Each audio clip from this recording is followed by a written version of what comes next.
ദിലീപ് നായകനായെത്തിയ പബ്ബബ എന്ന പുതിയ സിനിമയ്ക്ക് തിയേറ്ററുകളിൽ മികച്ച പ്രതികരണം. വിനീത് ശ്രീനിവാസനും ധ്യാൻ ശ്രീനിവാസനുമൊക്കെ നിറഞ്ഞാടിയ ആദ്യ പകുതി പ്രതീക്ഷയ്ക്കൊത്ത് ഉയർന്നു എന്നാണ് റിപ്പോർട്ടുകൾ. സിനിമയുടെ ടാഗ്ലൈൻ സൂചിപ്പിക്കുന്നത് പോലെ ലോജിക്ക് തരിമ്പുമില്ലാത്ത മുഴുനീള മാഡ്നസ് ആണ് ഫസ്റ്റ് ഹാഫ് എന്ന് പ്രേക്ഷകർ പറയുന്നു. രണ്ടാം പകുതിയിലാണ് മോഹൻലാലിന്റെ എൻട്രി.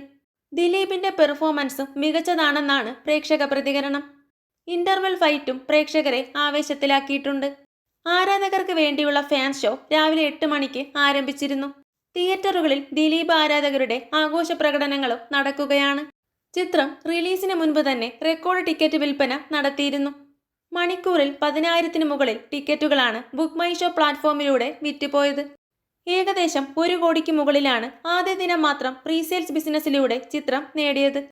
നവാഗതനായ ധനഞ്ജയ് ശങ്കറാണ് പബ്ബബ സംവിധാനം ചെയ്തത്. ഫാഹിം സഫറും നൂറൻ ഷെരീഫും ചേർന്നാണ് ചിത്രത്തിന്റെ രചന നിർവഹിച്ചത്. കൂടുതൽ സിനിമാ വിശേഷങ്ങൾക്കായി ചാനൽ മറക്കാതെ സബ്സ്ക്രൈബ് ചെയ്യുക.